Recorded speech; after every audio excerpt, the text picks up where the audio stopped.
Being in a relationship with a narcissist can feel like an addiction, much like being hooked on a powerful drug.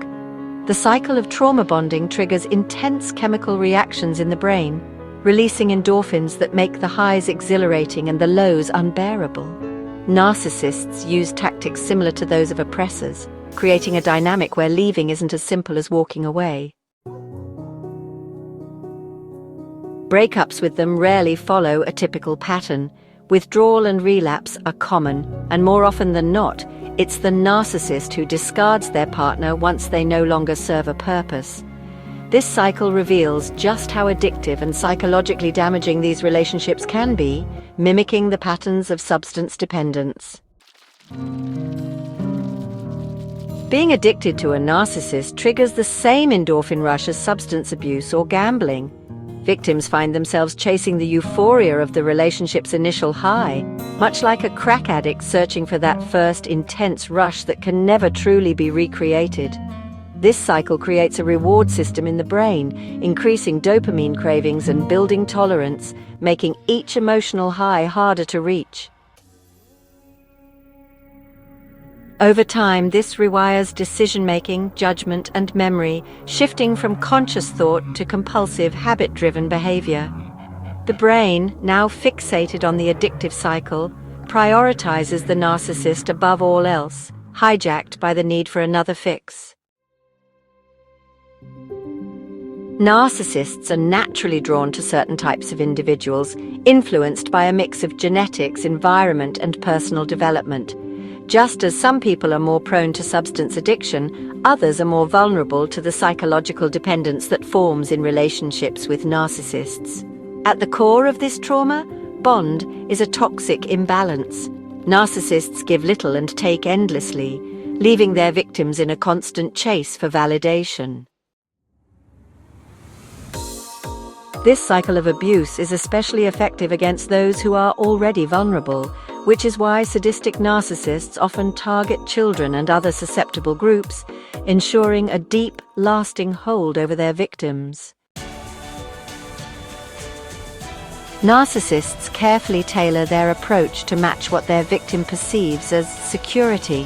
Frequent meetings, calls, romantic gestures, or financial support, all designed to create the illusion of genuine care. The intensity of the initial love bombing is not random. It's a calculated strategy to pull the victim into a false sense of safety.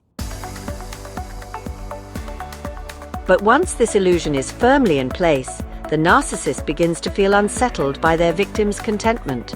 To restore their sense of control, they start chipping away at this security through manipulation. The way they devalue their victim varies. Some use subtle jabs about appearance or choices, while others escalate to outright aggression. The transformation from a charming, ideal partner to a cruel tormentor is so shocking that victims find it hard to believe, leaving them struggling to make sense of it.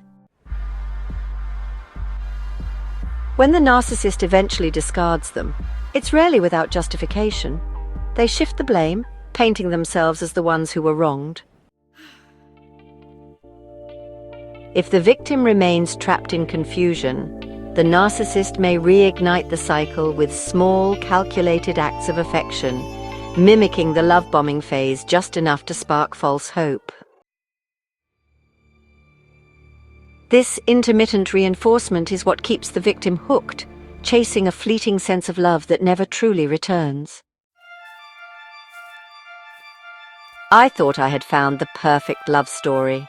In my early 20s, I was swept off my feet by a man who seemed too good to be true. Daily dates, thoughtful gestures, and a generosity that made me feel cherished. He never hesitated to spoil me, both with affection and financially. We spent countless hours with his family, and I felt like I belonged.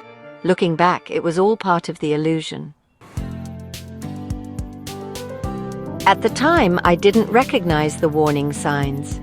Growing up, I had never been taught what narcissistic abuse looked like, so when things started to change, I blamed myself. The shift was subtle at first. About a year into our relationship, on my birthday, he insisted on cooking me a special meal, something he had always done as an act of love. But this time, something was different. As the food took longer than expected, his frustration grew. The warmth in his eyes faded into irritation, and his tone turned sharp. It wasn't about the food, it was about control. I remember sitting there confused, wondering why I suddenly felt like a burden on a day meant to celebrate me. After our first child was born, everything I thought was real unraveled. The romantic outings stopped, the family gatherings ended, and the man who once made me feel adored became cold and distant. Then came the accusations, claims that I had embarrassed him in front of his family, though I had no idea what he was talking about. The financial support vanished. I found myself carrying the full weight of our home, our child, and our life together, while he slowly detached. But it wasn't a sudden break. It was a slow, calculated withdrawal, just enough to keep me hoping, just enough to keep me doubting myself. And then one day he was gone. No warning, no explanation, just silence. He moved on, started a new life, a new family, as if we had never existed. The man I loved never really existed. He was a character he played until he no longer needed the role. Breaking free from a narcissist feels eerily similar to overcoming a powerful drug addiction. Just as substances hijack the brain's pleasure centers, a narcissist becomes the central source of joy, validation, and emotional highs. But unlike drugs, their hold isn't physical. It's psychological, making it even harder to recognize and explain to others. Most people understand the cravings and loss of control that come with drug addiction, but few realize that dependency on a narcissist triggers the same brain responses. It can disrupt every aspect of life: relationships, work, education, even physical health. And just like substance addiction, it isn't about weak willpower. It's a deeply ingrained cycle, rewiring the brain in ways that make escape feel almost impossible. Recognizing that trauma bonds function like an addiction is a crucial step toward recovery. Breaking free requires a process similar to overcoming substance dependency, yet treating the aftermath of a narcissistic relationship like a typical breakup can be misleading. Conventional advice often doesn't apply, and seeking guidance from those unfamiliar with narcissistic abuse can be frustrating, even harmful. Well-meaning friends or family might downplay your experience, unintentionally mimicking gaslighting and leaving you feeling even more isolated. Because awareness of narcissistic abuse is still limited, mainstream media often portrays it in an exaggerated, sensationalized way, focusing on the most extreme behaviors while overlooking the subtle, insidious tactics that make it so destructive. This is why seeking support from survivor communities, professionals who understand narcissistic abuse, and credible resources is essential.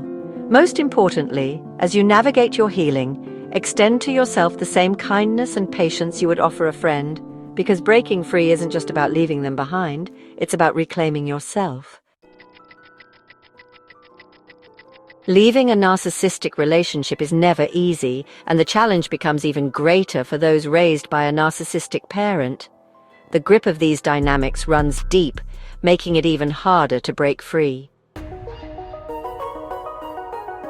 But knowledge is power. The more you understand narcissistic behavior, the stronger and more resilient you become. Educating yourself on the patterns, tactics, and psychological impact of narcissistic abuse is essential for reclaiming your peace. With awareness comes clarity, and with clarity comes the ability to heal, grow, and build a life free from manipulation and control.